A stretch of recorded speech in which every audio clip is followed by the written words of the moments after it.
Tonight, we begin our journey into the strange, ambitious, and occasionally eyebrow-less world of medieval beauty standards. A time when beauty had very little to do with looking healthy, and much more to do with looking as though you had never done a single useful thing in your life. Before you settle in, feel free to like the video and subscribe, only if this kind of slow, curious storytelling is something you genuinely enjoy. And if you feel like it, let me know in the comments where you're listening from and what time it is for you. There's something quietly comforting about knowing people all over the world are winding down together. Now lower the lights, maybe turn on a fan for that gentle background hum, and allow yourself to relax as we ease into tonight's story. In the medieval world, pale skin wasn't a sign that you needed more rest. It was a fashion statement, a subtle but unmistakable signal that said, "I am far too wealthy to ever stand in the sun." Unlike today, where a healthy glow might suggest exercise, fresh food, or a seaside holiday, medieval beauty ideals worked in the opposite direction. Tan skin meant you labored outdoors, and labor meant poverty. Manual work, dirt, and long days under the sun were not considered attractive qualities in the 14th century. In fact, nothing ruined your social standing quite like looking capable of milking a cow. The paler you were, the higher your status appeared. And when we say pale, we don't mean a gentle ivory tone. We're talking about translucent, porcelain skin, faintly blue beneath the surface. Skin so light it looked as though you might have just seen a ghost, or perhaps were one.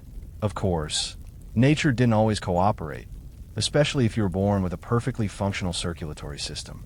So people helped things along. Noble women, and sometimes noblemen, applied white lead powder to their faces to achieve that sought-after, lifeless glow. It worked beautifully, and, as a bonus, slowly poisoned them. Beauty, after all, has always demanded a price. Others relied on vinegar-soaked cloths to bleach the skin, or mixtures of crushed pearls and egg whites. These treatments brightened the face, though they also left the cheeks feeling stiff, tight, and faintly reminiscent of a cold, forgotten omelet. Veins were sometimes painted onto the arms and chest using blue pigment to simulate delicacy, because nothing says noble like pretending your skin is about to split open. Even literature got in on it. Romantic poems described women as pale as milk, white as snow, and once one as the moon in winter, which is a nice way of saying she looks like she might faint. I love it. This pale aesthetic wasn't just about beauty. It was shorthand for class, purity, and complete economic disengagement with agriculture. If you could afford to be fragile, you were winning. Beauty in the Middle Ages often required commitment. And by commitment, we mean a slow, decorative form of chemical warfare on yourself. Because for those striving to achieve that prestigious pale complexion, nature just wasn't enough. So they reached for makeup, specifically lead-based white face powder. Yes, lead, as in the thing we now seal off old buildings for. But back then it was considered cutting edge. The result was a smooth, pale, matte finish, the medieval equivalent of Hyde foundation. It made the skin look flawless and eventually feel very not flawless. White lead powder was made by combining vinegar and metal, then allowing it to corrode into a white crust that could be ground into a fine powder. Apply that daily and voila, you look like a luminous, delicate aristocrat with a secret death wish.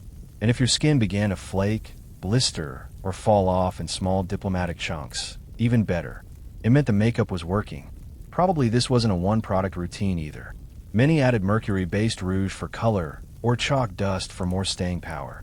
Egg whites were brushed over the face for a smooth, glazed look.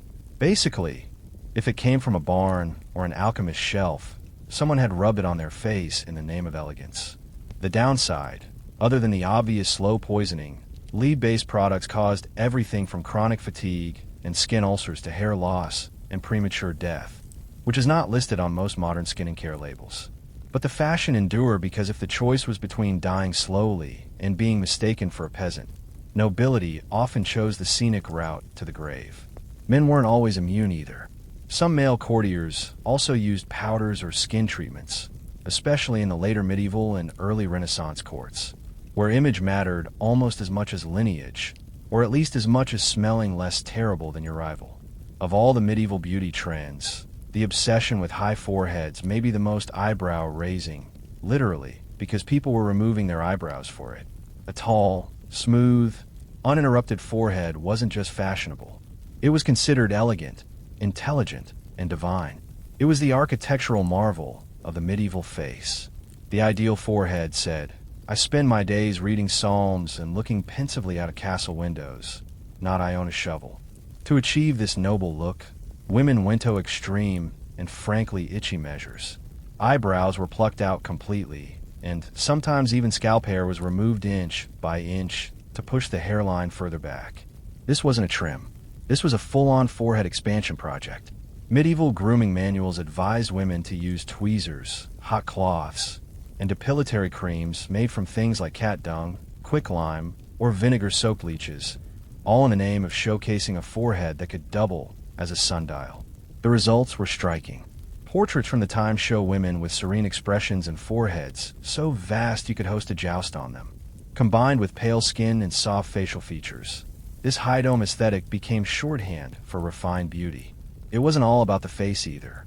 Fashion supported this look. Tight-fitting hoods, wimples, and hennons, those famous cone-shaped hats, all helped pull the hairline up, or at least hide the part where your eyebrows used to live. And this wasn't just some isolated castle trend. From England to France to Italy, noble women leaned into the high forehead style, while artists and poets reinforced it by praising women whose faces began somewhere near the crown of the head. Of course, not everyone could afford the time or tools to pluck themselves into perfection. So, in a moment of medieval ingenuity, some women faked it by drawing their new forehead slightly higher and covering the rest with headbands or veils. That's right. The Middle Ages had their own version of contouring. It just involved a lot more fabric. In medieval Europe, eyebrows weren't just underappreciated. They were actively eliminated. Modern trends may celebrate bold brows, feathered arches, and TikTok tutorials. But in the 14th and 15th centuries, eyebrows were seen as unnecessary facial clutter. To achieve the ideal look, women plucked their eyebrows into near non-existence or erased them entirely. Why? Because a bare, smooth forehead was considered elegant and refined, and any sign of actual hair growth interrupted the aesthetic. Eyebrows were basically seen as the stubborn weeds on the garden of the face. Some went even further and shaved the brow area completely, ensuring that not a single strand interfered with their alabaster-hide glory. It's the sort of commitment that would make modern beauty influencers blink twice, mostly because there were no brow pencils to draw them back in. To remove the brows, medieval women used tweezers, wax, pumice stones, or for the especially brave, mixtures containing quicklime, vinegar, or arsenic. Yes, arsenic, because nothing says dedication to your look like risking mild facial melting. This was more than just a passing fad. Art from the period, from illuminated manuscripts to oil portraits, confirms the trend. Noble women are frequently depicted with smooth foreheads and expressionless eyes framed by nothing but skin. The result is either serene or slightly alien. Depends on the lighting. Interestingly, the no-brow trend wasn't entirely uniform. In some parts of Europe, thin or lightly arched brows persisted, especially as influences from the Middle East and Byzantine Empire filtered through trade and war. But by and large, the message was clear. If people can see your eyebrows, you're doing it wrong. And this wasn't just for women. Men, especially those close to court life, occasionally trimmed or groomed their brows as part of a larger aesthetic of refinement, though full removal was rare among males, unless they'd lost them in a particularly heated theological debate. What this all tells us is that medieval beauty ideals weren't about looking natural. They were about looking curated, symbolic, and just a bit angelic. Angels, after all, rarely have brows in art. Coincidence? Possibly, but it worked for them.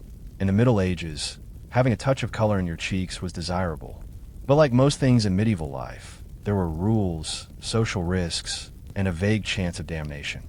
The ideal was a subtle blush, like you just heard a mildly scandalous poem or stepped outdoors for 30 seconds, but not long enough to tan. Heaven forbid. A gentle rose hue on the cheeks suggested youth, fertility, and general survival, all things that were considered attractive, particularly if you could maintain them past the age of 28. But you couldn't look like you were trying. Applying rouge was considered vain, and vanity was suspiciously close to sin. The church was not amused by women smearing color on their faces, unless of course they were nobility or doing it humbly, which is a theological gray area scholars are still trying to define. Still, women improvised. Common blush ingredients included beetroot juice, crushed strawberries, mulberries, or even coin, a deep red pigment made from crushed insects. Yes, bugs, because beauty has never been kind. Some rubbed their cheeks to get that natural flush, while others used mixtures of red ochre or wine sediment dabbed carefully to avoid detection by both clergy and judgmental neighbors. For the wealthy, rouge could be made from red lead or cinnabar, both of which were incredibly toxic. But the logic went something like, I may die young, but I'll die pink shaked and socially respected. Rouge was typically applied with cloth, fingers, or whatever tool was available that hadn't just been used to season a stew. Mirror access was limited. So many women relied on instinct, muscle memory, or the occasional honest maid.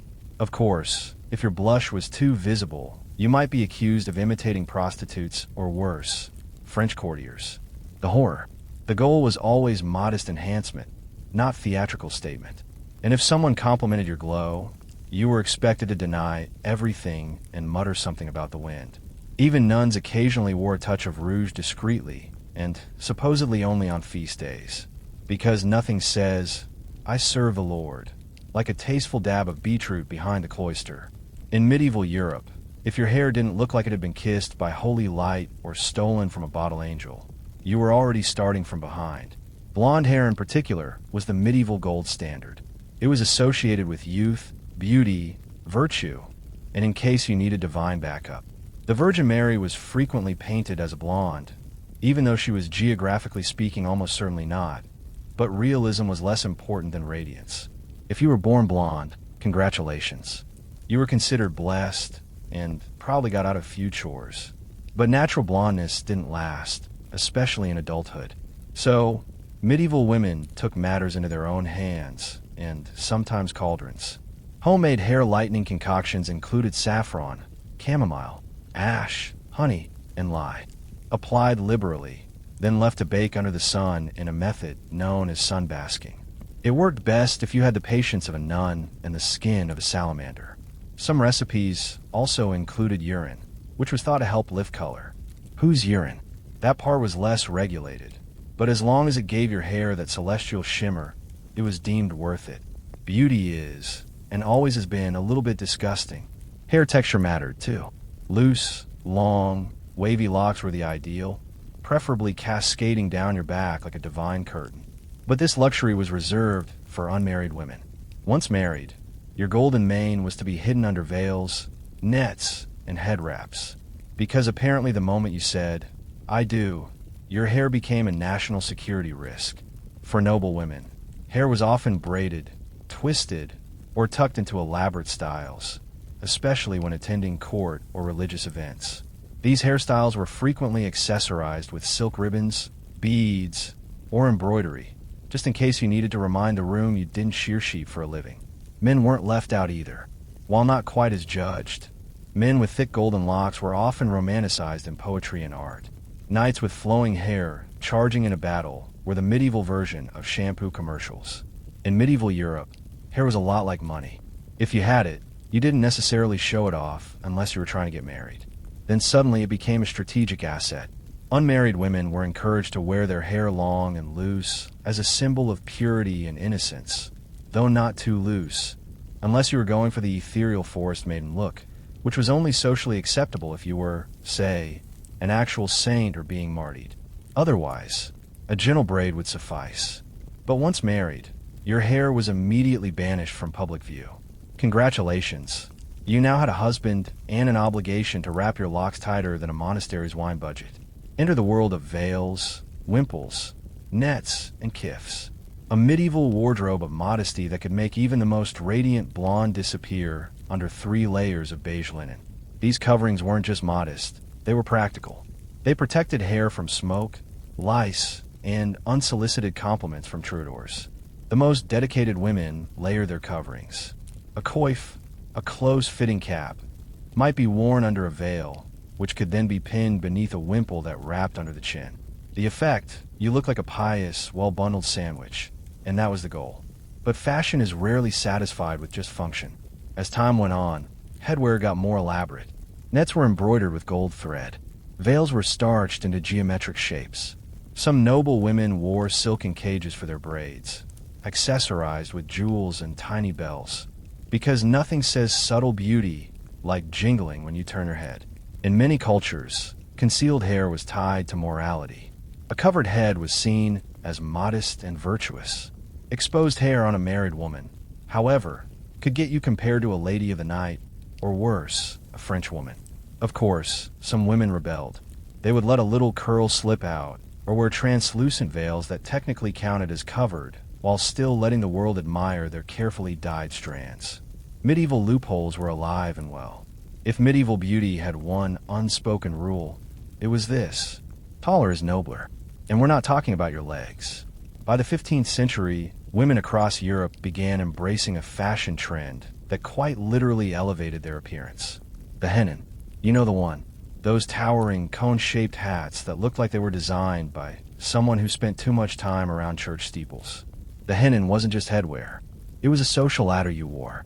These hats could reach upwards of 2 feet, sometimes even more, especially among the French and Burgundian elite.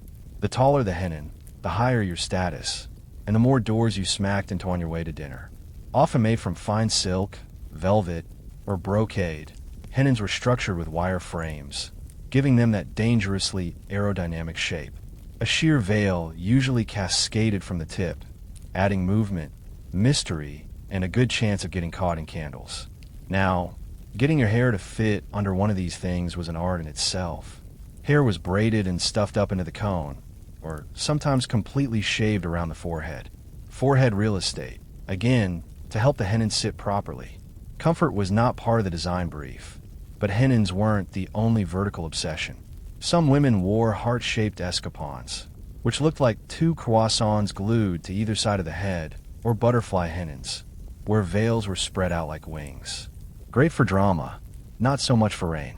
Outside of nobility, most women stuck with veils, linen caps, or circlets. Simpler, less dangerous, and less likely to be mistaken for siege weapon. Clergy and conservative thinkers, as expected, were less than enthused. They warned that such ostentation invited vanity, sin, and possibly neck strain. Still, hennins remained popular among those who could afford them, much like most terrible but fashionable ideas throughout history. And while men didn't wear towering cones, they had their own style statements. Think feathered caps, fur-trimmed hoods, and pointy shoes that could double as fencing equipment. In medieval times, a woman's ideal body wasn't meant to be athletic, curvy, or toned. No, the goal was to appear delicate, demure, and possibly recovering from a fainting spell.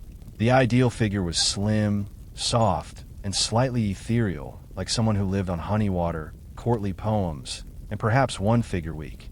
Beauty manuals didn't advise women to build strength or endurance. The only lifting expected of you was lifting your veil in a flirtatious gesture before swiftly looking away and maybe swooning. But this wasn't about looking sickly, at least not obviously. The sweet spot was somewhere between too weak to carry a bucket and still able to play the lute while sitting. A graceful, willowy figure was associated with nobility, because of course, if you were working, you'd have broader shoulders, stronger arms, and the misfortune of muscle tone. The emphasis was on a narrow waist, soft curves, and a general air of spiritual exhaustion.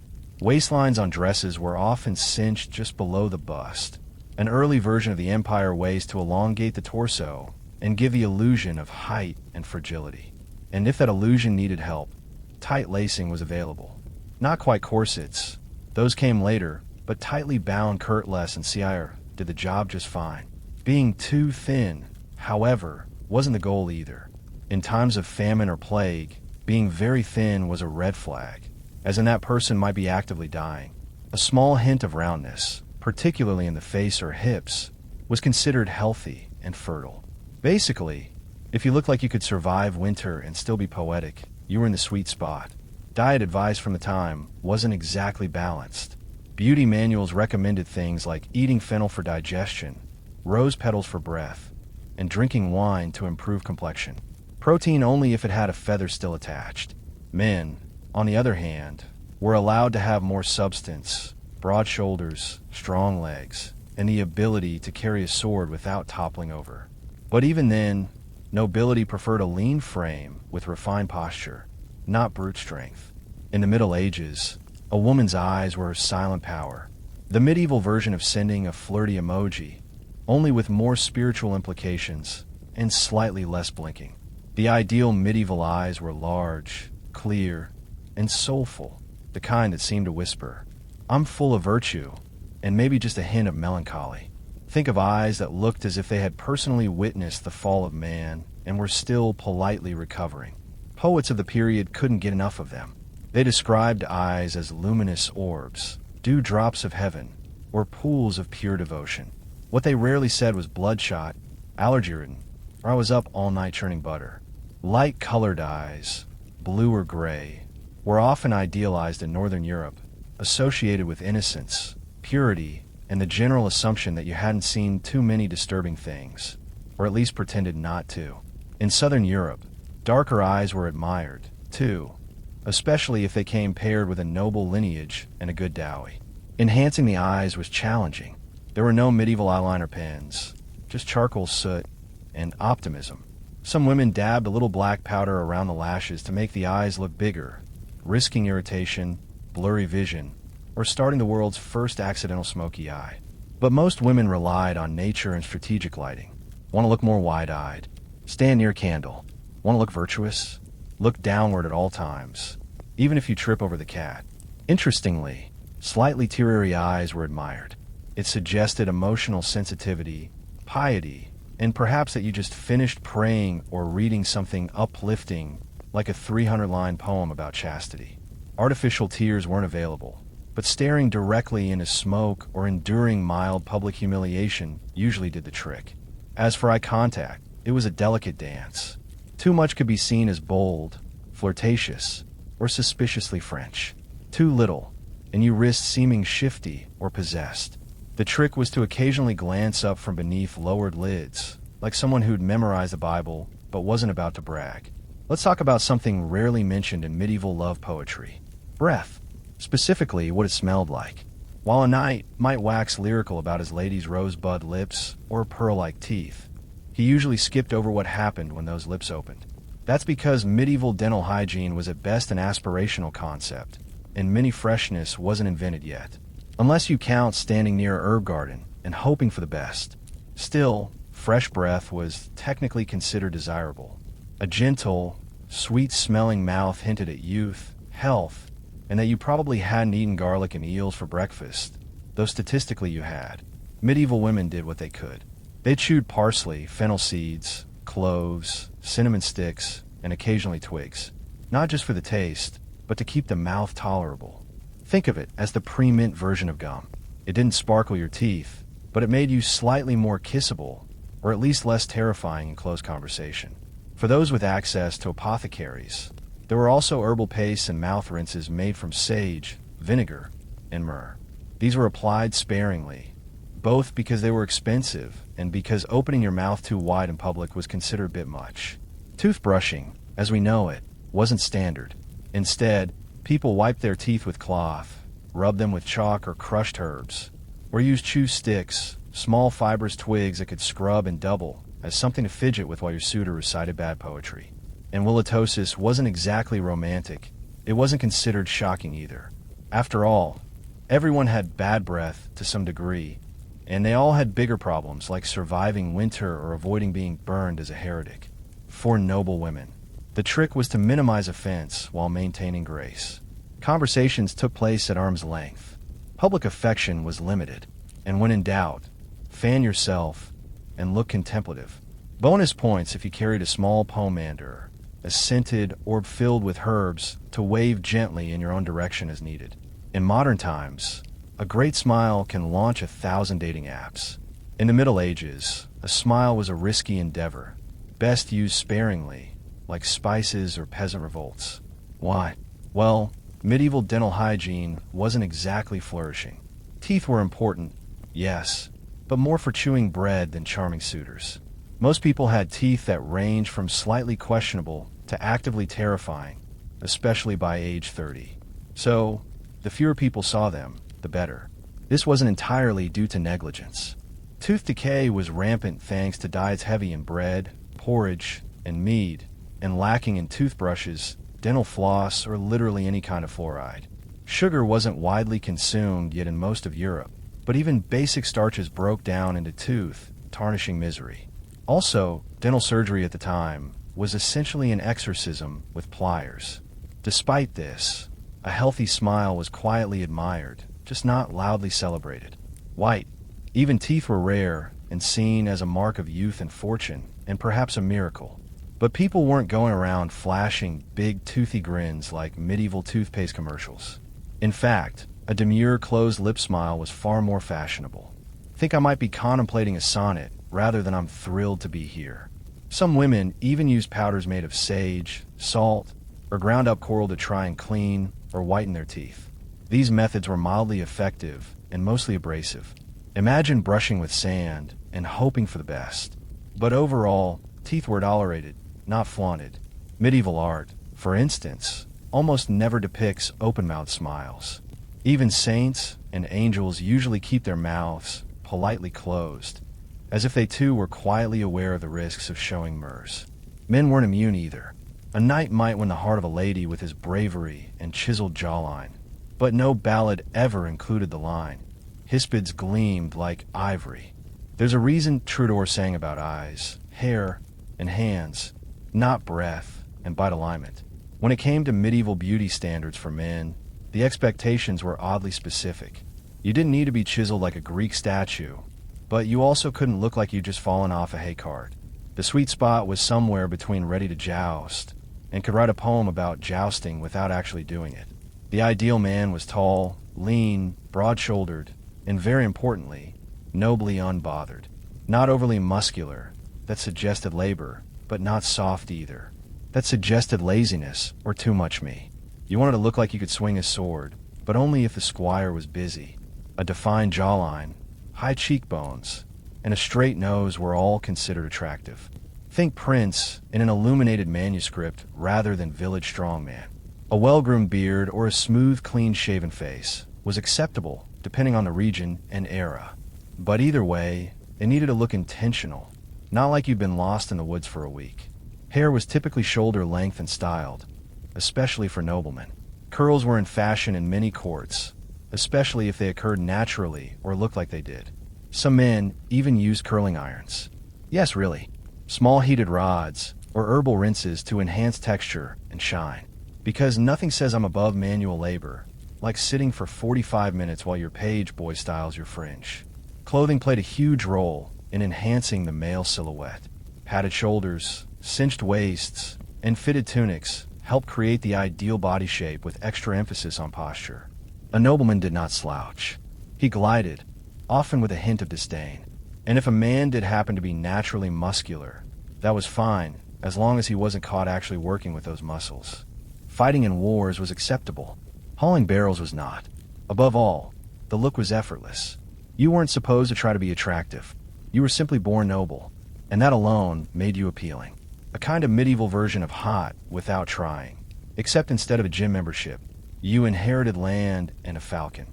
In an era where bathing was technically optional and plumbing was mostly a dream with a Latin name, scent management became an art form, and not the glamorous walk through a cloud of Chanel No. 5 kind of art, more the Mazet and Prey variety. To be fair, people did bathe, just not as often as we'd hope, especially depending on the century, location, and plague frequency. So, to keep from offending nostrils, human and divine, medieval men and women turned to the electory power of herbs, oils, and perfume pouches. Let's begin with the commander. A small hollow ball made of metal worn on a chain or pinned to clothing and filled with strongly scented herbs like cloves, rosemary, cinnamon, sage, and occasionally something ominously labeled powder of roses. These weren't just for elegance. They were portable smell shields. Think of them as the medieval version of walking around with a freezy grenade. The nobility also favored perfumed gloves, handkerchiefs, and even scented combs. Everything was fair game for aroma enhancement, including hair, which was sometimes doused with floral waters or vinegar infusions that smelled slightly better than sweat and desperation. Speaking of sweat, yes, people absolutely sweated. Medieval garments were heavy, summers were hot, and deodorant was still several centuries away from reinventing armpits. The solution: layers of linen, which absorbed sweat and could be washed more frequently than the woolen or silk outer garments. Some added herbal sachets to their underlayers, hoping to combat odor with fragrant optimism. Bathhouses were a thing, especially during the early medieval and late medieval periods, but access varied wildly. The church eventually frowned upon communal nudity, which really put a damper on hygiene enthusiasm. So many turned to dry bathing, which is exactly as unrefreshing as it sounds. Wiping yourself with a cloth, then spritzing on scented water and pretending that counted.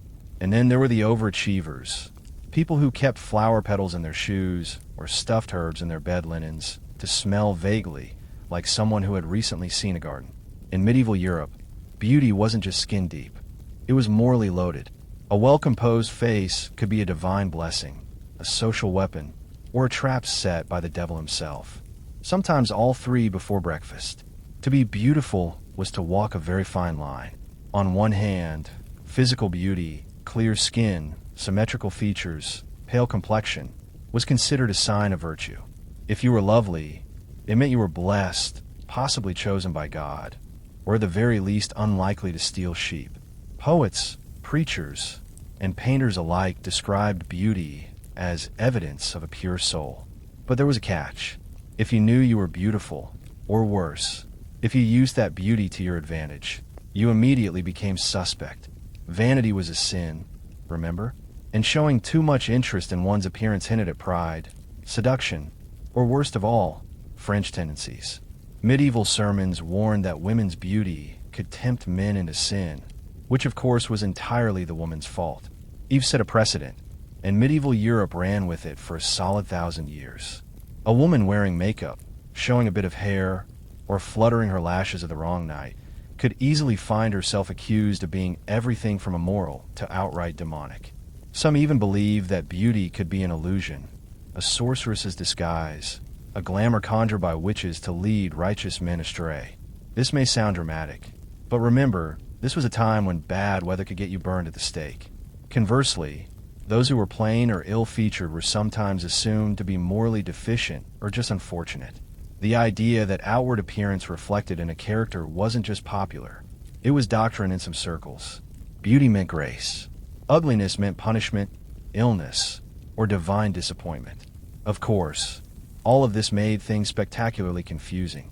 Be beautiful, but don't try too hard. Glow with virtue, but not so much that it looks like pride. And above all, never look more attractive than the local lord's wife. That was a one-way ticket to a silent convent or an unusually convenient illness. So, in the end, medieval beauty standards weren't just about aesthetics. They were a full-blown moral tightrope, balancing vanity, virtue, and whatever powdered lead was left in your makeup kit. The Persian immortals were more than just elite troops. They were a statement, a living symbol of imperial strength, precision, and unyielding continuity. Their origins trace back to the very birth of the Achaemenid Empire under Cyrus the Great in the 6th century BC. At a time when Persia was rapidly transforming from a regional power into a sprawling imperial juggernaut, Cyrus understood something vital. An empire needs a backbone, not just administrators and governors, but an elite force that could project dominance, inspire loyalty, and suppress rebellion with equal efficiency. Thus, the Immortals were born. The name Immortals wasn't just a bit of royal flair. It was a logistical and psychological masterpiece. According to Herodotus, their strength was always kept exactly at 10,000 men. If one man died, fell ill, or was wounded, he was instantly replaced. The numbers never wavered. From the outside, it seemed they could not be diminished, could not be weakened, and above all could not die. Whether myth or clever bookkeeping, the image stuck and the name endured. Immortality, in this case, wasn't about individual survival. It was about the eternal presence of Persian might. These men weren't random conscripts. To be an immortal meant being selected from among the Persian nobility, or at least from families of high status and proven loyalty. Training began young. Discipline was brutal. Loyalty to the king unquestionable. They were expected to be not just warriors, but exemplars of aid values, order, obedience, and composure under pressure. They were also richly dressed, robes of fine materials, scale armor beneath their garments, and often armed with a spear, bow, short sword, and a wicker shield. Their appearance was as calculated as their tactics. Persian kings weren't just sending warriors into battle. They were sending a mobile political message wrapped in silk and steel. From the plains of Lydia to the deserts of Egypt, wherever the Persian Empire expanded, the immortals followed. They stood behind kings, beside thrones, and at the front of the battlefield. If you saw them approaching, you didn't just see soldiers. You saw the unbroken heartbeat of the empire. Immortals didn't blink. Immortals didn't retreat. Immortals endured. And that's exactly what made them terrifying. The appearance of the Persian immortals was no accident. It was psychological warfare. These men weren't covered head to toe in gleaming bronze like Greek hoplites. No, the immortals looked otherworldly, like a wave of richly dressed shadows sweeping across the land. Their uniforms blended regal flair with military function. They wore elaborately embroidered tunics and trousers, often dyed in rich reds and purples, colors of nobility and command. Beneath these lay a layer of scale armor made of bronze or iron, flexible enough for movement, but deadly in close combat. Their shields were made from woven wicker, deceptively light, yet able to deflect arrows and absorb blows.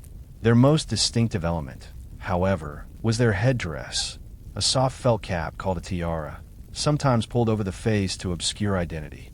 Unlike the Greeks, who glorified individuality in armor and valor, the immortals thrived in uniformity. 10,000 men moving in near silence, all similarly armed and armored, created a visual spectacle that overwhelmed the senses. It was like watching a curtain of death descend on the battlefield. Each immortal carried a short spear, a bow with a quiver of arrows, and a short sword or a belt. But perhaps most impressive was their ability to move quickly and remain deadly in almost any terrain. Their training emphasized agility and endurance over brute strength. They could march across entire provinces without breaking formation. And unlike many ancient forces, the immortals were equally comfortable fighting in open battle or serving as imperial guards in royal courts. Their equipment was light enough to ensure swift deployment, but potent enough to intimidate and destroy. It wasn't about brute force. It was about consistency, about never failing, never staggering, and never seeming vulnerable. And that consistency, combined with the mystery of their appearance, helped forge their legend. When they marched in a battle, drums would pound and dust would rise behind them, but their expressions remained eerily composed. No roaring, no boasting, just eerie synchronized precision. It was as though they were not men, but machines crafted not in flesh, but in discipline, ritual, and fear. To face the immortals wasn't simply to face death. It was to face a concept that some armies didn't just fight. They endured without pause or pity. To be an immortal was not just a job. It was a lifelong identity, a status symbol, and in some ways a sentence. While they were revered and richly rewarded, the expectations were immense. These men lived under constant scrutiny. Their food, clothing, and housing were all provided by the state, but not out of kindness. It was to ensure absolute control. From the moment they entered the ranks, they belonged not to their families, but to the empire. Most immortals came from Persian, Median, or Elamite nobility, but lower-ranking sons of loyal families could rise into the ranks if they showed exceptional discipline. Training began in childhood, often within military mize attached to the royal court. Boys learned archery on horseback, how to endure pain and hunger, how to march in step, and most importantly, how to obey without hesitation. There was no room for glory-seeking or personal ambition. An immortal who stood out too much was corrected. The formation was sacred. Unity came above all. Discipline ruled every corner of their lives. They followed a strict daily routine. Wake before dawn, drill in silence, maintain weapons and armor. Meals were eaten communally, always modest, always nutritionally calculated for endurance. Meat, flatbread, dates, and wine were staples. But luxuries were discouraged. The empire needed warriors, not pampered aristocrats. When not on campaign, the immortals served as guards for the king and his court. But even then, their duties were more than ceremonial. They stood watch for assassination attempts, monitored nobles for disloyalty, and maintained order in the most volatile places of the empire. Their mere presence could silence dissent in a royal hall. They were the eyes and ears of the Achaemenid ruler, trained to detect lies, sense fear, and act decisively. Interestingly, they weren't entirely cut off from family life. Immortals were allowed to marry and maintain households. However, they could be summoned at a moment's notice. When duty called, they left everything behind, no questions asked. A man who hesitated even once could be quietly replaced. After all, the number always had to remain at 10,000. No gaps, no delays. It was this cold, efficient system that ensured their mythos. They didn't just fight with discipline. They lived in discipline. They were tools of empire, honed, polished, and sharpened until nothing remained but duty. If Cyrus the Great created the immortals, it was Darius the Great who perfected them. When Darius rose to power in 522 BCE, amid palace intrigue and assassination, the immortals were the tool he used to legitimize and stabilize his reign. They were no longer just a personal guard. They were an extension of royal authority, woven directly into the fabric of his expanding imperial bureaucracy. Darius understood that power didn't only rest on military strength, but on the illusion of order and inevitability. And nothing projected that image more effectively than the immortals. He paraded them at festivals, had them stationed prominently around his new capital of Peles, and sent them on high-profile missions. They were always visible, always composed, always the same. 10,000 eternal faces of Persian dominance. But Darius also reshaped their tactical role. Under his leadership, the immortals became a core element of Persian combined arms warfare. No longer just elite infantry, they were often deployed alongside archers, cavalry, and chariotry in coordinated strikes. Darius placed immense value on strategic flexibility, and the immortals had to adapt. They trained more rigorously in ranged combat, siege warfare, and battlefield coordination. Reports from later Greek observers describe how they moved with terrifying efficiency, firing arrows and volleys while slowly advancing behind their wicker shields, never breaking formation. They also became heavily involved in suppressing rebellions.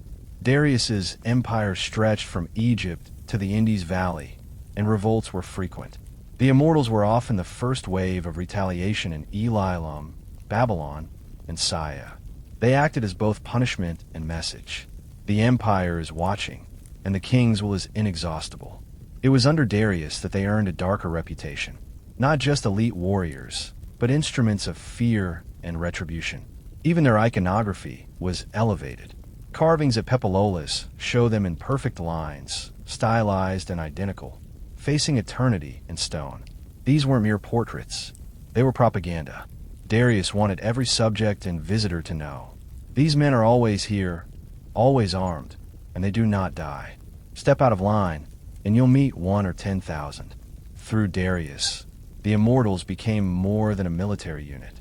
They were institutionalized fear woven into the royal image, deployed with surgical precision and wrapped in gold-threaded silence.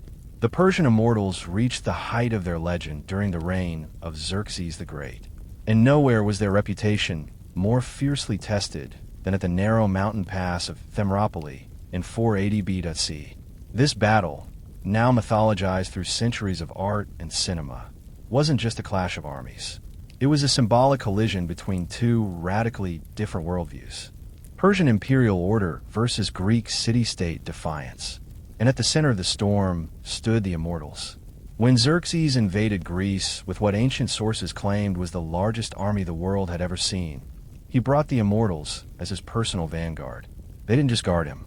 They were a scalpel in the heart of chaos. Their reputation alone preceded them. The Greeks had heard of the 10,000 who never died, the elite troops who served kings like gods and fought with flawless precision. At Thermopylae, they met resistance that rattled their mythos. King Leonidas and his few thousand Greeks, most famously 300 Spartans, held the narrow pass against wave after wave of Persian attacks. On the second day of battle, Xerxes ordered the immortals to break the Greek line. It was meant to be a crushing blow. After all, these were the elite of the elite. But what followed was not the instant rout Xerxes expected. The immortals, skilled as they were constrained by the tight geography of the pass. Their bows were nearly useless in such confined space, and their shorter spears couldn't reach past the long dory of the Greek hoplites. For hours they clashed with disciplined Spartans who fought in tight, interlocking phalanxes, trained from childhood for exactly this kind of combat. The immortals suffered losses, heavy ones. Herodotus noted, perhaps with some glee, that they were no more successful than the ordinary troops. It wasn't just a military defeat, it was a rupture in their image. The immortals had always appeared untouchable, gods of war in silk and scale. But at Thermopylae they bled. They died, and for the first time, the illusion of their immortality cracked under the weight of Spartan spears and Greek defiance. Yet even in defeat, they remained terrifying. They adapted, they regrouped, and they marched again. Immortality, after all, wasn't about invincibility. It was about endurance. The most fascinating part of the Persian immortals wasn't just their training or battlefield tactics. It was their system. What truly made them immortal wasn't magic or divine favor. It was administration. Cold, efficient, relentless bureaucracy. When one immortal fell, whether in battle due to illness or by retirement, another took his place instantly. No mourning, no ceremony, just a seamless substitution. The total number always remained exactly 10,000. This wasn't a poetic exaggeration. It was by design. The Achaemenid Empire ran on logistics, and the immortals were the prime example. They had a constantly maintained pool of trainees and understudies, young men being groomed to fill vacancies the moment they appeared. These replacements were kept in the capital, supervised, drilled, and rotated through lesser duties until called up. This internal structure made the immortals far more than a static elite unit. They were a living system of excellence, always regenerating, always evolving. To facilitate this, records were kept with meticulous care. Officers known Ashes Arapatus, literally commander of 1,000, oversaw recruitment, discipline, and supply. There were 10 such commanders beneath the overall leader of the immortals. Below them, a web of sub-commanders, scribes, and quartermasters ensured every man had the correct arms, rations, lodging, and medical support. Lose a man in Egypt? A replacement is dispatched from Susa. A soldier breaks a leg during patrol in Media. His successor is already packing his gear. This machinery extended beyond just military readiness. It was psychological. The illusion of 10,000 unchanging warriors was a tool of imperial terror. If you killed one, another immediately stepped into his place. It didn't matter who they were individually. The identity was irrelevant. The presence was eternal. Like a hydra of discipline and silk, the immortals created the illusion of unstoppable force because the machine never paused to grieve. Even off the battlefield, this system functioned flawlessly. If an immortal's family became disloyal or politically compromised, he was quietly removed and replaced. No scandal, no drama. The line moved forward as if nothing had changed. This mechanism, so alien compared to the glory-seeking Greek ethos, was perhaps the immortals' greatest strength. Not skill, not courage, but the cold certainty that they could never truly disappear. While the Persian immortals are remembered as warriors, they were also something far subtler, diplomats in armor. In the Amun worldview, military force wasn't just about conquest, it was about presence. And the immortals were often deployed not just to fight, but to be seen, to enter foreign courts as living representations of Persian elegance and power. Their silken robes, gilded weapons, and perfect discipline made them terrifying in battle, but mesmerizing in peace. When ambassadors arrived in foreign lands, the immortals often accompanied them, not for protection, but as spectacle. Imagine a small elite escort entering a Greek or Babylonian city.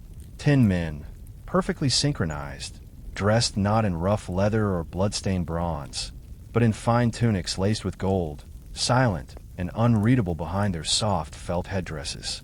They didn't shout or threaten. They didn't need to. Their very existence was a negotiation. In satrapies' provinces, Immortals were regularly stationed to remind local governors where true power resided. They rarely interfered with civil rule, but they were always there watching. A whisper of sedition could bring a squad of them to a governor's door. Rebellion in the provinces was often stopped before it began, simply because the alternative facing the Immortals was too dreadful to consider. Even within the royal court, their presence was multifunctional. They acted as ceremonial guards during Norse festivals, coronations, and diplomatic receptions. But behind the scenes, they monitored courtiers, sniffed out treason, and enforced the king's will with silent efficiency. Some historians argue they acted almost like an internal intelligence agency, an ever-present warning that loyalty was not optional. This dual identity, warrior and envoy, enforcer, and ornament, was part of their genius.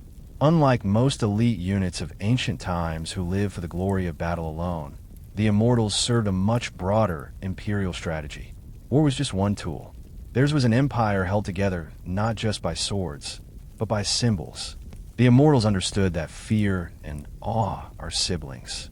In foreign courts and remote palaces, their arrival sent a clear message. The king is watching. The empire is eternal. And resistance is not worth the cost. And in this way, they fought wars without ever unshathing a blade. All empires age, and so do their legends. By the later years of the Amanid Empire, the Immortals were still feared, still respected, but no longer invincible. The machinery that had once made them immortal began to rust, not with a dramatic collapse, but with slow, creeping inefficiency. As Persian kings grew increasingly detached from the battlefield, more concerned with courtly luxury and intrigue, the Immortals too began to shift.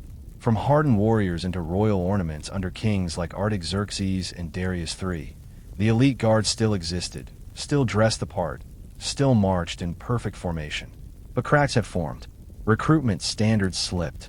Political favoritism began to seep into their ranks. Where once only the most disciplined and loyal men were selected, now nobles pulled strings to place unworthy sons into the sacred 10,000. The result was subtle but fatal. Uniformity without spirit, discipline without heart. This decay became tragically obvious when Alexander the Great launched his invasion of Persia in 334 BC. At the Battle of Gaugamela in 331 BC, the Immortals were deployed alongside the Persian center to defend Darius III. And although they fought with courage, they could not hold against the tactical brilliance and ruthless momentum of Alexander's Macedonian phalanx. They were outflanked, outmaneuvered, and overwhelmed. Worse yet, the myth didn't survive the battle. For centuries, the name Immortals had inspired awe. But Gaugamela proved they were no longer what they had been under Cyrus the Great or Xerxes I.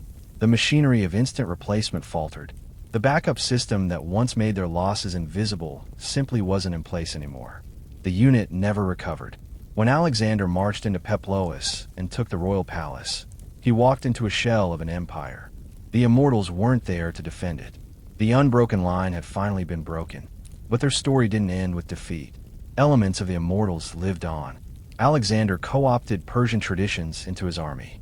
Later in the Sasanian Empire, a new elite force would rise, sometimes even called Immortals again by historians. Though not direct descendants, they echoed the original myth. 10,000 strong, elite, fearsome, eternal. Even in their fall, the Immortals left a blueprint. They had shown the world how to build not just an army, but a legend. The Persian Immortals may have vanished from the battlefield, but their influence never disappeared. Long after the fall of the Achaemenid Empire, the idea of an unbreakable elite fighting force remained lodged in the imagination of generals, kings, and storytellers alike. Their legend endured not because they won every battle, but because they represented something larger. The perfection of state control power, an army that didn't age, didn't question, and didn't falter. When the Greeks described them, it was with a mix of awe and suspicion. Herodotus called them Immortals, not because they could not be killed, but because they could not be seen to die. Their replacements were immediate, their presence eternal. To the Greeks, this was eerie, almost unnatural. They were used to war as a chaotic, personal affair. The Immortals were something else, precise, faceless, discipline to the edge of humanity. In Roman times, scholars still reference the immortals when speaking of ancient power. Even Byzantine historians noted the structure of the Persian elite guard as something to be admired. And in the early Islamic period, Arab historians recounted tales of the 10,000 who had once guarded kings of old, their spears glinting like a forest of silver under the desert sun. The concept would be revived again in the Sasanian Empire, where an elite cavalry corps, sometimes referred to by historians as the New Immortals, served as the empire's armored fist. Though not directly descended from the Achaemenid unit, they carried the same mission, embodying imperial invincibility. Even Napoleon Bonaparte centuries later studied Persian military organization and praised their structure. Culturally, the immortals seeped into myth. Modern media often misrepresents them, turning them into monsters, demons, or masked assassins. But the truth was far more compelling. They were human, terrifyingly human. Ordinary men turned into instruments of empire through relentless training, psychological control, and a deeply embedded system of continuity. They didn't need magic to become legendary, just consistency and silence. Their greatest weapon wasn't their sword. It was the idea that they were always coming, an eternal shadow on the horizon. And so the immortals live on in stone carvings, in battle doctrines, and in the whispered fears of those who know that power, when well organized and endlessly replaced, can become something very close to immortality. Before there were legends of Greek Amazon, there were the Scythians, nomadic warriors of the Eurasian steppe, feared and respected from the Black Sea to the Alai Mountains. Unlike most ancient societies, Scythian women didn't stay behind the tents weaving cloth or raising children. They rode horses, wielded bows, and went to war. And they didn't just accompany men into battle. They led and fought with lethal skill. These were not exceptions. This was the culture. Greek historians like Herodotus were stunned when they encountered these women. He described entire tribes where women refused to marry unless they had first killed an enemy in combat. His words, originally intended as exotic curiosities, have since found archaeological proof. Burial mounds called Koreans scattered across Ukraine, Kazakhstan, and southern Russia have yielded astonishing finds. The skeletons of young women buried with bows, arrows, swords, and even battle-inflicted injuries. One such discovery revealed a woman with an arrowhead lodged in her spine, her body armored, her grave richly furnished. These weren't ceremonial weapons. They had been used, and so had she. Science society was fundamentally different from its contemporaries. Life on the steppe demanded mobility and resilience. Everyone, male or female, had to ride, hunt, and defend the tribe. Girls learned archery as young as boys did. They wore the same leather trousers, the same armor. They even wore their hair and tattoos in similar fashion, indistinguishable on horseback under a storm of arrows. This created a warrior culture in which gender roles were fluid on the battlefield, but strict off it. A Scion woman could be deadly at full gallop, and then return home to fulfill ritual and maternal duties. The two roles were not in conflict. They were complementary.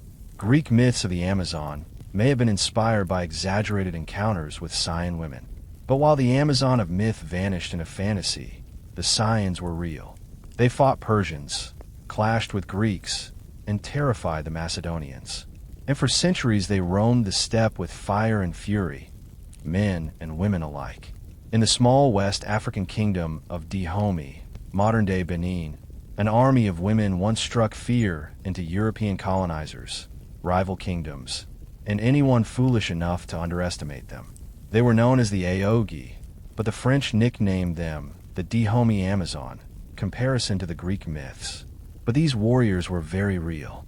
By the 18th and 19th centuries, the Agagogi had become the standing royal guard of Dahomey's king. But they weren't just guards. They were elite infantry trained to kill, to defend, and to never retreat. Initially, they may have started as elephant hunters or palace attendants, but over time they evolved into a formal, feared military force. Recruited as young girls, often chosen for their strength or spirit, the Agagogi were separated from families and placed into intense training. Discipline was total. They ran obstacle courses filled with thorns, sparred with real blades, and swore oaths of celibacy and absolute loyalty to the king. They wore braided sashes and carried muskets, machetes, and clubs. But their deadliest weapon was psychological. European observers during the 19th century were shocked by their fearlessness and brutality. One French officer noted with unease how a Dahomey Amazon rushed forward, ripped open a man's throat, then calmly wiped her blade. These were not symbolic warriors. They were frontline shock troops used in raids, battles, and ambushes. During the Franco-Dahomean Wars in the 1890s, the Agoji went toe-to-toe with French colonial troops. Outnumbered and outgunned, they still launched night raids, executed ambushes, and fought street by street to defend their kingdom. Their tenacity forced French commanders to reconsider their tactics and their assumptions about gender in combat. But it wasn't just their battlefield success that mattered. The Dahomey Amazon existed in a deeply patriarchal world, and yet they carved out a space of total autonomy and influence. They advised kings. They performed ceremonial duties, and they shaped the kingdom's foreign policy not from behind the scenes, but with blades in hand. Though the French ultimately defeated Domi, the legend of the Agoji never died. In fact, their legacy helped inspire modern fictional warriors like the Dora Milaje in Marvel's Black Panther. But truth, as always, is more impressive than fiction. In the shadowy pages of Japan's medieval history, one woman rides through blood and legend alike. Tomo Guzan, a samurai warrior of the late 12th century. She fought during the Jimp War, a brutal civil conflict between the Minamoto and Taira clans that gave birth to the first shogunate. Tomoe wasn't a symbolic figure or a passive consort. She was a commander, a swordswoman, and an archer trained in the deadly arts of the battlefield and feared for her precision in combat. Her story emerges most famously from the Hike Monogatari, a war epic that blends history with poetic flair. In it, Tomoe is described as especially beautiful with white skin, long hair, and charming features. But the next sentence drops the real thunder. She was also a remarkably strong archer, and, as a swordswoman, she was a warrior worth 1,000. Beauty and lethality weren't contradictions. They were fused. Tomoe served under Minamoto no Yashinaka, a warlord and her possible lover, during his campaign to seize control of Kyoto. She wasn't a camp follower or a battlefield nurse. She was in the thick of it, reportedly leading troops and even slaying multiple enemies in single combat. At the Battle of Owazu in 1184, facing encirclement by rival Minamoto forces, Yashinaka ordered his last stand. Rather than flee, Tomoe chose to fight. In one of her most famous encounters, she's said to have dismounted a charging enemy horseman, wrestled him to the ground, and beheaded him on the spot. She then calmly remounted and continued into the chaos. That moment, possibly embellished, possibly true, has endured for centuries as a symbol of her unmatched composure and skill. But what happened to Tomo after the war remains a mystery. Some say she was captured and forced into marriage. Others say she became a nun, retreating into silence. Still others believe she vanished like a ghost back into the mists of legend. Whatever the truth, the legacy of Tomo Goen survived in theater, folklore, and national memory. In a society built on rigid gender roles and patriarchal control, Tomo Goen stood apart, blade drawn, head high, and utterly unafraid. She wasn't just fighting for her lord. She was fighting for her right to exist in a world that told her she shouldn't. In the 1st century CE, the Roman Empire was at its peak. Disciplined, organized, and seemingly unstoppable. But then came Boudicca, a flame-haired Celtic queen from Britannia, who nearly brought the Roman machine to its knees. Her name would echo through history as a symbol of raw vengeance, national pride, and the terrifying force of a woman with nothing left to lose. Boudicca was the wife of Persutigus, king of the Aini tribe in what is now eastern England. He was a client king under Rome, a puppet ruler allowed to maintain power as long as he kept the peace.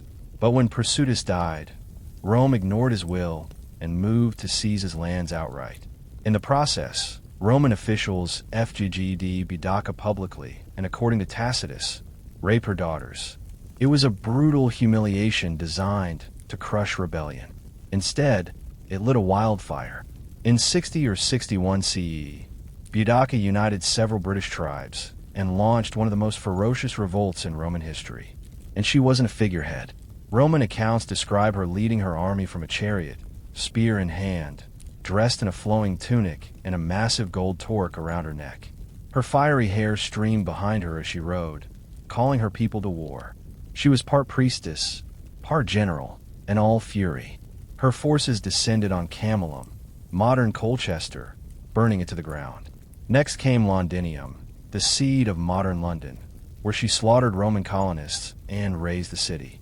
Historians estimate over 70,000 Romans and sympathizers were killed in just a few months. Her army left a trail of ash and shattered arrogance behind them. But the Romans under Governor Gas, Suetonius, Paulinus regrouped. Despite being vastly outnumbered, they lured Boudicca into a pitched battle where Roman discipline and formation tactics proved decisive. The rebellion was crushed. Boudicca, facing defeat, is said to have taken poison rather than be captured. Though her uprising failed, Boudicca's legacy only grew. Roman historians painted her as a barbarian, and yet one whose courage and leadership were impossible to ignore. For the British, especially in later centuries, she became a symbol of resistance against tyranny, both foreign and domestic. In the war-ravaged steppes of Central Asia during the golden age of Mongol expansion, there emerged a woman who terrified warriors and embarrassed princes, not with a sword, but with sheer physical dominance. Her name was Kutalun, and she was the great-great-granddaughter of none other than Genghis Khan. But she didn't just ride in his shadow. She carved out a legend of her own, one headlock at a time. Born around 12 and 60 CE, Kutalun was the daughter of Kaidu Khan, a powerful cousin of Kublai Khan and a rival claimant to leadership in the Mongol Empire. Kutalun was raised like a warrior prince, trained in archery, horse riding, and battlefield tactics. But she stood out most for her talent in wrestling, a deeply respected and highly competitive sport among the Mongols. According to the Persian historian Rashid Allen, Kutalun vowed she would only marry a man who could beat her in a wrestling match. Many tried, all failed. Dozens of suitors walked away defeated and humiliated, some even wagering horses, gold, or herds on their chances. It said she amassed 10,000 horses from her victories, turning her into not just a champion, but one of the wealthiest women on the steppe. But Kutalun wasn't just tossing men onto the dirt for fun. She fought alongside her father in real battles, commanding troops and breaking enemy lines. During campaigns against both rival Mongol factions and Chinese forces, Kutalun was Kaidu's most trusted military advisor. He even considered naming her as a successor, an unprecedented move in a culture dominated by male warlords. This unsurprisingly sparked backlash. Some Mongol nobles whispered that her influence was unnatural, her power too threatening. In the end, Kaidu didn't make her his heir, choosing a male relative instead. But her reputation endured. Even Marco Polo, who traveled through the Mongol Empire, wrote of a Mongol princess who fought like a tiger and could ride and shoot as well as any man. Later, histories try to romanticize or minimize her, turning her into a love-struck figure or reducing her story to legend. But make no mistake, Kutalun was real and her strength was legendary. She proved that in the heart of the most male-dominated empire on Earth, a woman could still rise, not because she was allowed to, but because no one could stop her. In a time when women couldn't vote, own land freely, or even wear men's clothing without risking arrest, one French teenager not only wore armor, she led armies. Joan of Arc, born in 1412 in a tiny village called Domi, was an illiterate peasant girl. But by the age of 17, she would command troops, confront kings, and bend the course of the 100 Years' War between France and England. Her rise wasn't born from military training or noble lineage. Joan claimed divine inspiration. She said she heard voices, those of saints like Michael, Catherine, and Margaret, who told her that she had been chosen to drive the English from France and crown Charles the Dauphin as king. It was a wild claim, one that should have gotten her dismissed as mad. Instead, it got her an audience with the future King Charles II. The court tested her. Clergy grilled her for weeks, but somehow she passed. They saw something in her. Conviction, charisma, something unexplainable. And so, clad in white armor, her banner flying high, Joan was sent to Orleans, a besieged city that symbolized the war's turning point. French commanders were skeptical, but Joan's mere presence revitalized their spirit. She didn't just stand on the sidelines. She led charges, braved arrows, and rallied troops under fire. Against all odds, the French lifted the siege. The victory electrified the nation.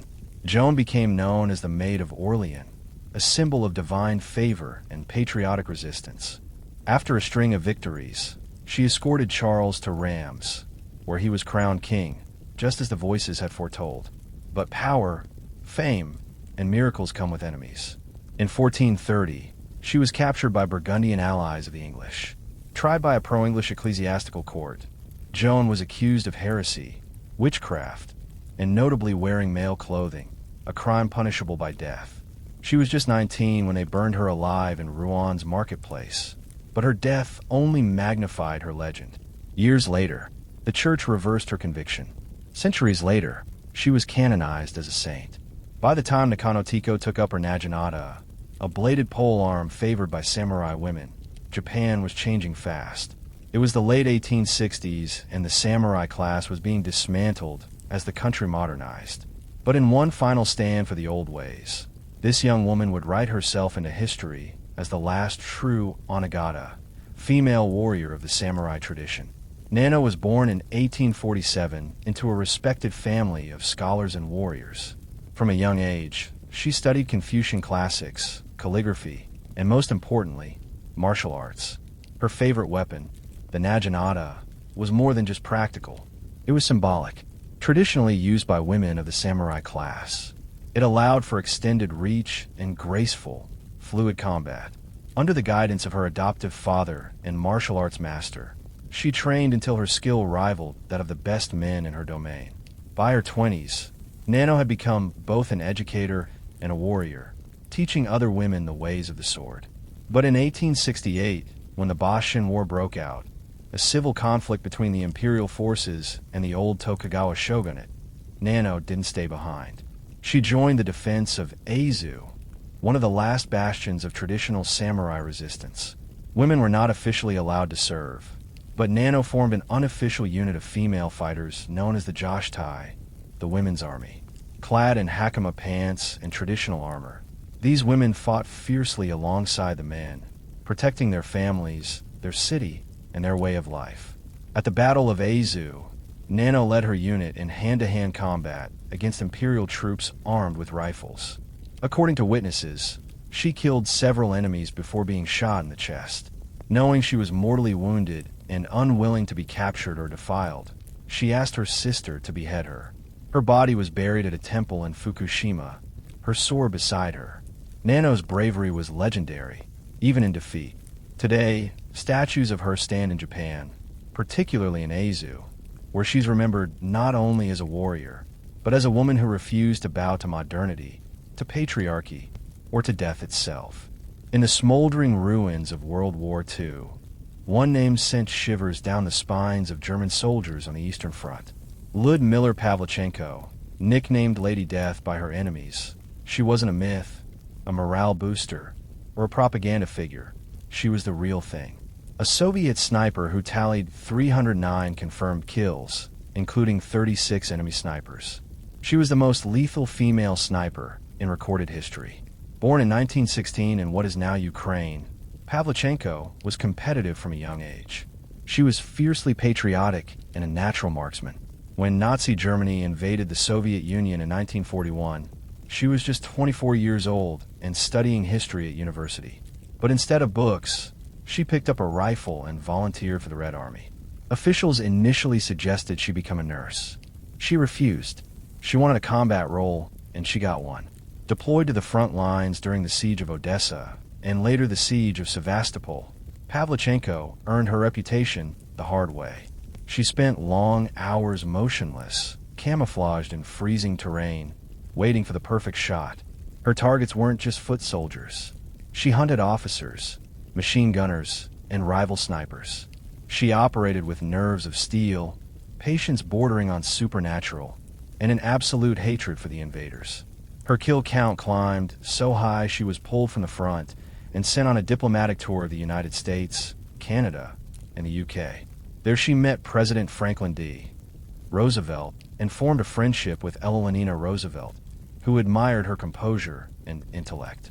Pavlichenko gave speeches urging the Allies to open a second front in Europe and mocking reporters who asked her sexist questions about makeup and skirt length. After the war, she didn't retreat into obscurity. She earned her degree, became a historian, and trained future generations of Soviet snipers. Though she suffered from war-related trauma and injuries, her legacy endured. She received the Hero of the Soviet Union Medal and remains a national hero in both Russia and Ukraine. In a world that often doubts the place of women in war, Lyudmila Pavlichenko didn't argue. She didn't protest. She simply did the job better than almost anyone who ever lived. For every famous name, Budaka, Tomoy Guzin, Lyudmila Pavlichenko, there are countless others whose stories have slipped through the cracks of mainstream history. History, after all, was largely written by men, and when women picked up swords, rifles, or spears, they were often omitted, downplayed, or turned into myth. But make no mistake, warrior women have been there all along across continents, across centuries, and their silence was not voluntary. Consider the Trung sisters of Vietnam, Trung Trac and Trung Yi, who led a rebellion against Chinese occupation in the 1st century CE. They rode elephants in a battle, rallied thousands of followers, and ruled an independent state for 3 years before being crushed by superior Chinese forces. Their resistance is still commemorated today, with temples and festivals in their honor, even though global history books rarely mention them. Or the Osantuar of the Ashani Empire in West Africa, who in 1900 led a rebellion against British colonial forces. As Queen Mother, she rallied her people when the British demanded the sacred golden stool, the symbol of Ashani sovereignty. She delivered fiery speeches and led her troops in battle, showing that leadership and defiance knew no gender. There were Viking shield maidens, likely not as common as legend suggests, but very much present. Archaeological finds confirm that women were buried with weapons, armor, and even war horses, not as ceremonial tokens, but as warriors. There were Apache women fighters in the American Southwest like Lozin, a spiritual warrior who rode and fought beside her brother, the famous leader Victoria. In every era, in every region, warrior women fought, not always to conquer, but to protect, to defend their families, their cultures, their homes. Some led armies. Others fought as lone figures in resistance movements. Some were queens, some were peasants. But all shattered the lie that war belonged to men alone. Today, their legacy is being reclaimed. From scholarly research to pop culture representations, the stories of these women are finally resurfacing. And each rediscovered name is a reminder. History is not just what was written, it's also what was erased. These women didn't ask to be remembered. They asked to be respected. And slowly, the world is beginning to listen. In the heart of ancient Mesopotamia, modern-day Iraq, music wasn't just entertainment. It was ritual, power, and language. And no instrument embodied this more than the lyre. Among the world's earliest stringed instruments, the Mesopotamian lyre dates back over 4,500 years, emerging from the Sumerian city of where music was woven into both temple ceremony and royal court life. The lyres weren't simple harps carved from wood. They were intricate, beautifully crafted objects, often adorned with gold, silver, lapis lazuli, and detailed animal motifs. One of the most famous examples is the bull-headed lyre, discovered in a royal tomb in the 1920s by Sir Leonard Woolley. Its soundbox was shaped like a bull's body, and the instrument's head was covered in gold leaf, its beard made of lapis. But this wasn't just for show. The bull was a symbol of strength, and its presence on a lyre may have been spiritual, not decorative. Played with the fingers or a small pleroma, the lyre produced a resonant, haunting tone. Though we can't hear ancient melodies exactly as they were, scholars believe the Sumerians used a heptonic scale, 7 notes, much like modern Western music. Clay tablets inscribed with early musical notation provide tantalizing clues, showing that music theory and scale construction existed even then. These lyres weren't confined to palace halls. In temples, music accompanied offerings and prayers to the gods. Hymns were sung with lyre accompaniment in honor of deities like Inanna and Enlil, turning music into a sacred bridge between human and divine. Itinerary rites. Lyres mourn the dead, helping guide souls into the afterlife. They weren't just instruments. They were voices of transition and transformation. Mesopotamian musicians held a respected role in society. Some were female priestesses, others were court performers.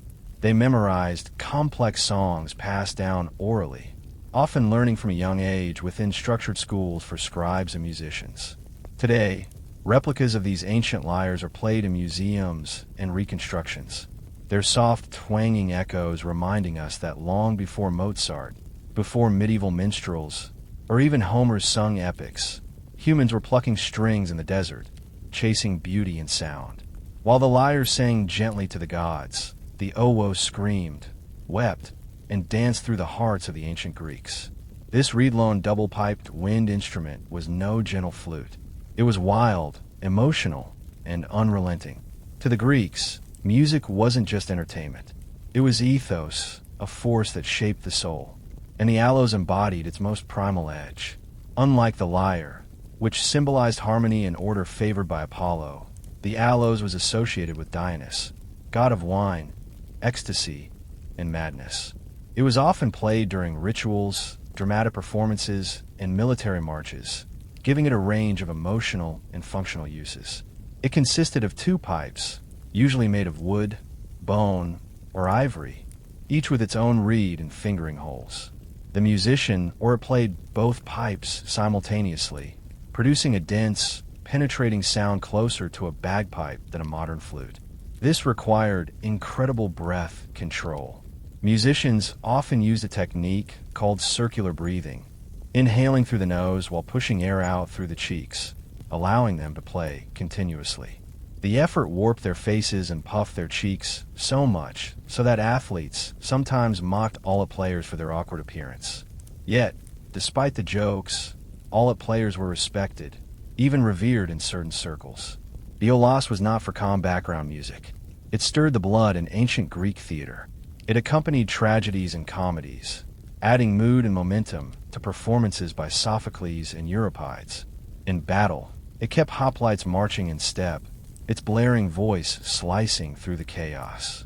And during Bacchic rituals, it pushed dancers into trance-like states, dissolving the line between performer and possessed. Plato had a complicated relationship with the oos in his Republic. He famously dismissed it as too emotionally overwhelming, preferring instruments like the lyre and cathara for their intellectual clarity. Yet even he couldn't deny its power. The oos could simulate sorrow, mimic fury, or stir euphoria, sometimes all in the same breath. Today, fragments of ancient alloys survive in museums, and modern reconstructions hint at its raw energy. Unlike the mathematically balanced lyre, the aloes wasn't about perfection. It was about release. It carried the sound of frenzy, mourning, seduction, and war. In the ancient courts and scholar studios of China, music was more than art. It was philosophy in motion. And few instruments embody this more than the guin and the guzheng, two-string zither that carried the sounds of dynasties, meditation, and poetic introspection. They may look similar at a glance, but each served a distinct role in shaping China's musical identity. The jin is the elder of the two, an instrument with over 3,000 years of history. With 7 strings and a long fretless wooden body, it produced quiet, subtle tones. To the untrained ear, the guzheng sounds almost whisper-like, gentle slides, harmonics, and plucked notes that echo like raindrops on old tile. But to Chinese scholars and sages, these sounds reflected the balance between heaven and earth. Confucius himself was said to play the guin, believing it cultivated moral character and inner harmony. In ancient China, learning to play the guin wasn't about becoming a performer. It was about becoming civilized. Contrast this with the guzheng, a younger, louder cousin with a brighter sound and more public life. With 16 to 21 strings, or more in modern versions, the guzheng was built for performance.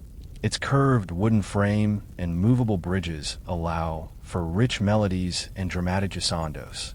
Musicians pluck the strings with pli attached to their fingers, creating cascades of notes that shimmer like flowing water. It was favored in palaces, folk music, and even military camps. Where the guin whispered to the soul, the guzheng sang to the crowd. Both instruments had roles in ritual and storytelling. The guin often accompanied poetry readings, philosophical lectures, and meditation. The guzheng was used in banquets, operas, and to recount historical epics. Its music could mimic galloping horses, flowing rivers, or weeping lovers, all through vibrating silk strings and masterful fingerwork. These instruments also represented gendered spaces in ancient China. The guin was traditionally played by male scholars, while the guzheng became more associated with female performers, especially in later dynasties. Yet both were respected, taught in musical mize, and written into the Confucian ideals of balanced education. Today, both guin and guzheng are still played, revived in classical and contemporary settings alike.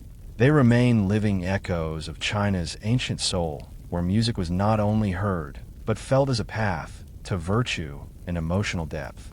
In ancient Egypt, music wasn't background noise. It was a sacred tool, a form of divine communication that echoed through temples, tombs, and daily life. From pharaohs to peasants, music was everywhere. It soothed laborers, honored the dead, guided religious rituals, and entertained the living. And the instruments that shaped this soundscape were as diverse as the Nile itself.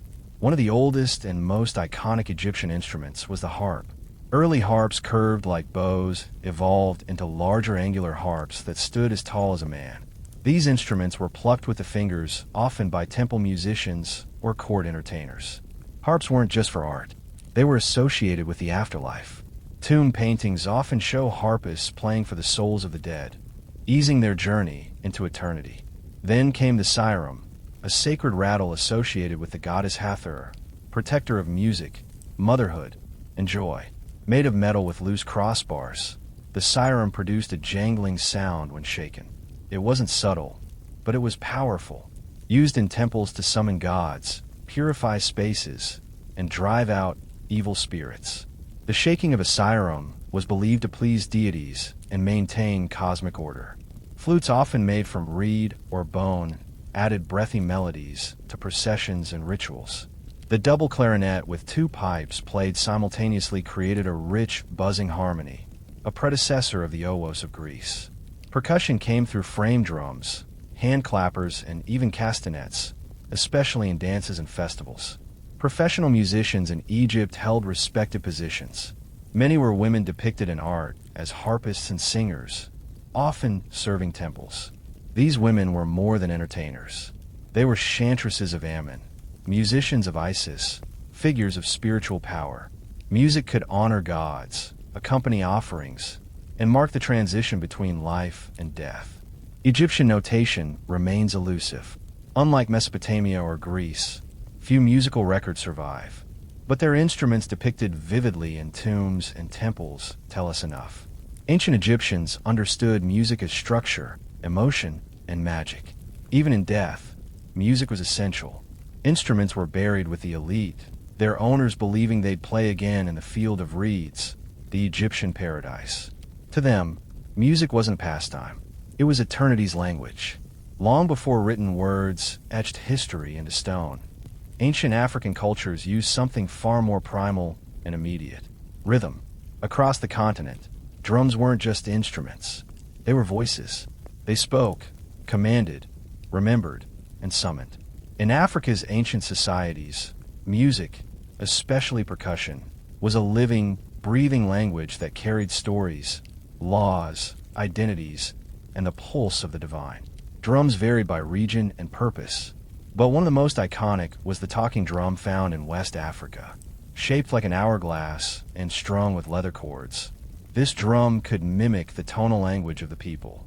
Skilled drummers could speak entire phrases by adjusting tension on the cords while striking it with a curved stick. Messages were sent across villages announcing births, deaths, warnings, or royal summons. Long before the invention of paper or the postal system, the drum became the continent's first wireless communication system. But drums weren't just practical, they were spiritual. In kingdoms like ancient Kush and No, drums summoned ancestors and deities. In Ifa and Benin, they honored kings and gods in elaborate court rituals. Drumming was central to initiation ceremonies, healing rituals, and funerals. It was said that to beat a sacred drum was to awaken forces beyond the veil. African drums came in countless forms: Jem, Dundun, Bigarabu, and Kadi, each with specific roles in the musical hierarchy. They were carved from single logs, carefully hollowed and fitted with animal hide, each tuned to a specific pitch or tone. The craftsmanship was sacred, passed down from father to son with rituals even during the making of the instrument. And percussion didn't stop at drums. Rattles, bells, shakers, and thumb pianos added layers of rhythm and melody, creating a complex polyrhythmic soundscape that Western music wouldn't fully understand until centuries later. In African tradition, music was inseparable from movement. You didn't just listen, you danced, breathed, sweated with it. The drummer wasn't a performer. He was a conduit channeling energy, spirit, and communal memory. These rhythms traveled through the trans-Saharan trade, through the Nile, and later through the Atlantic slave trade, shaping diasporic music from Brazil to the Caribbean. But their heart was always Africa, where the beat wasn't entertainment. It was identity, ancestry, and survival. High in the Andean mountains, where the air thins and the clouds brush the earth, music floated through the stone cities and terrace fields, not from string or drum, but from wind.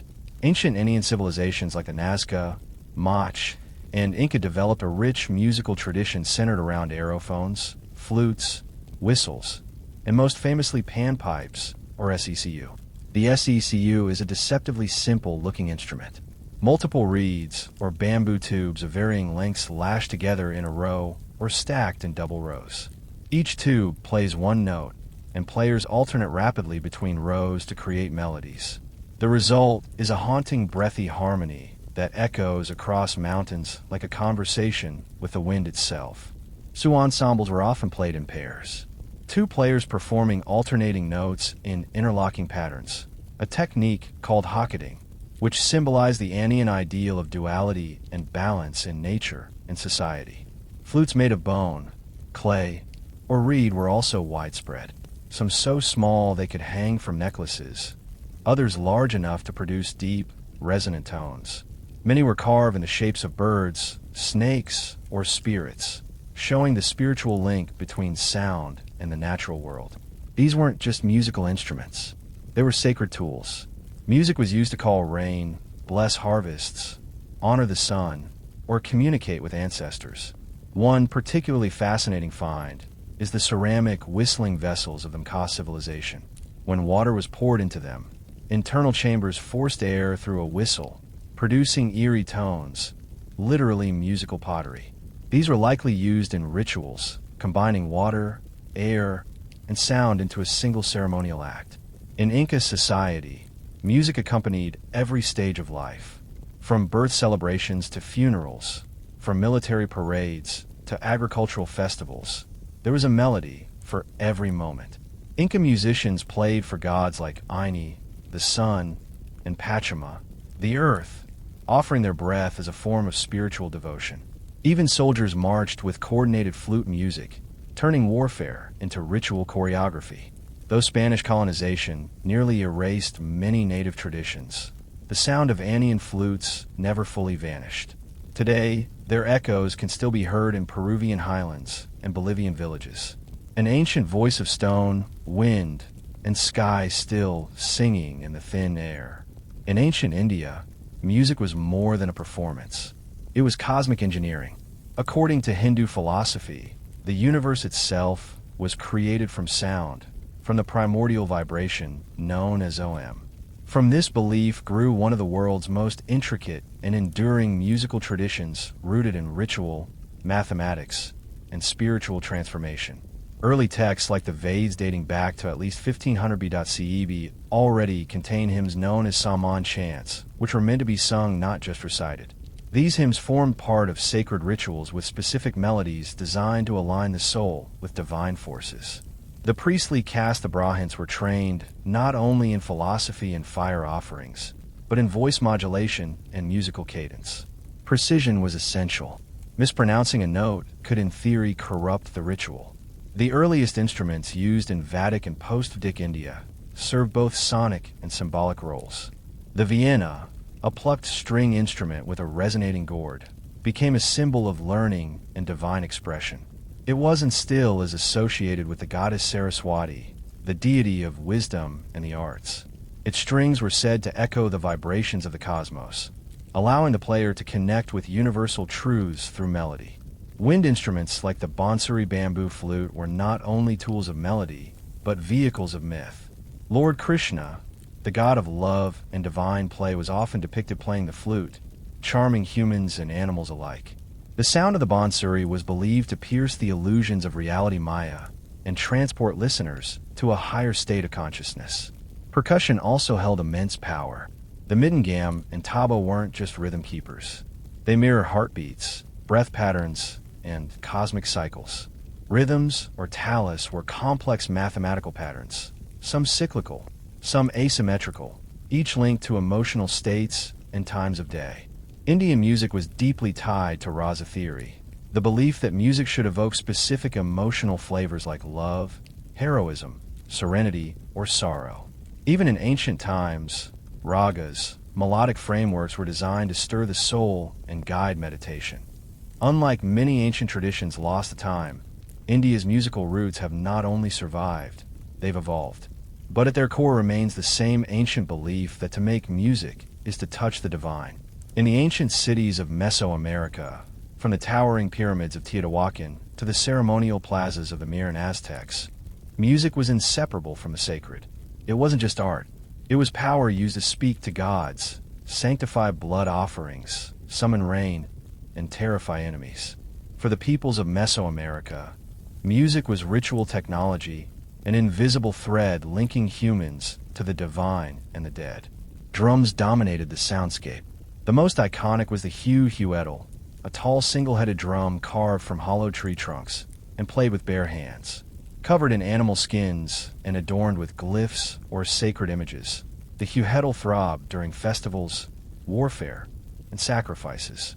Its deep, resonant sound echoed through stone courtyards like the heartbeat of the gods. Then came the tianasti, a slit drum made of hollowed wood played with rubber-tipped mallets. Its surface was carved into two tongues that produced different pitches when struck. The tianasti wasn't just percussive. It could speak, in Huatl, the Aztec language. It was said that tianasti could sing the names of deities or the rhythms of fate itself. Wind instruments were also central. Flutes made of bone, clay, and reed were common, often shaped like animals or gods. Some were so intricately made that they could mimic bird calls, jaguar growls, or human screams. In fact, the infamous Aztec death whistle, shaped like a skull and blown like a flute, produces a blood-chilling shriek, possibly used during war or sacrificial ceremonies to strike terror into enemies or open portals to the spirit world. Music accompanied every major event: birth, coming-of-age rites, warfare, agricultural cycles, and death. Musicians and dancers trained in special schools, performing not just for crowds, but for the gods. Certain instruments were reserved for nobles or priests. Playing them incorrectly could be considered a spiritual offense. Even sacrifice, central to Aztec religion, was carried out to a musical score. Drums pounded, flutes wailed, and conch shells howled while hearts were offered to the sun. The music didn't soothe. It activated.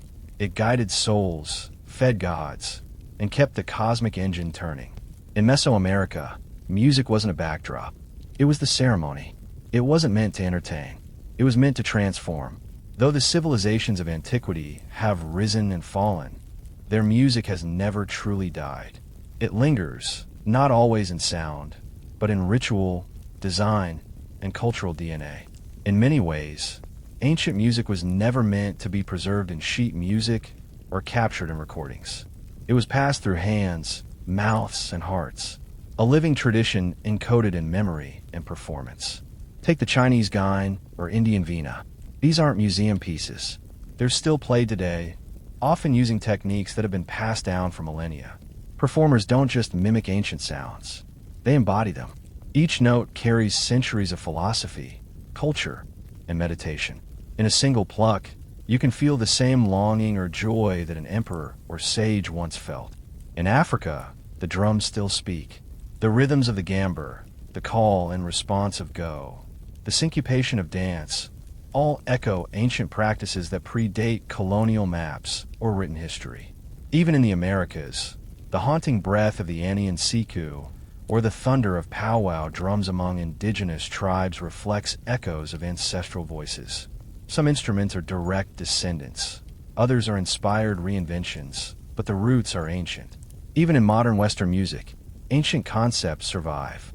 The 7-note heptonic scale used in Mesopotamia laid a foundation for modern harmony. Greek music theory, modes, intervals, ethos fed into early Christian chant and the eventual birth of classical music and the instruments. The lyre became the lute, which birthed the guitar. The olos' double reed design inspired the oboe and bassoon. But perhaps the most enduring legacy is the purpose of ancient music. It wasn't meant to sell tickets or top charts. It was ritual. It was healing. It marked birth and death, sowing and harvest, love and war. It meant something. Even today, music remains our universal language, able to stir emotion without words, to create community without walls. In a digital world overflowing with noise, ancient music reminds us that sound can be sacred, that rhythm can be memory, and melody a thread between worlds. Whether whispered from a gwyn, shouted through a war drum, or piped from a clay flute, the songs of our ancestors still echo. We just have to listen.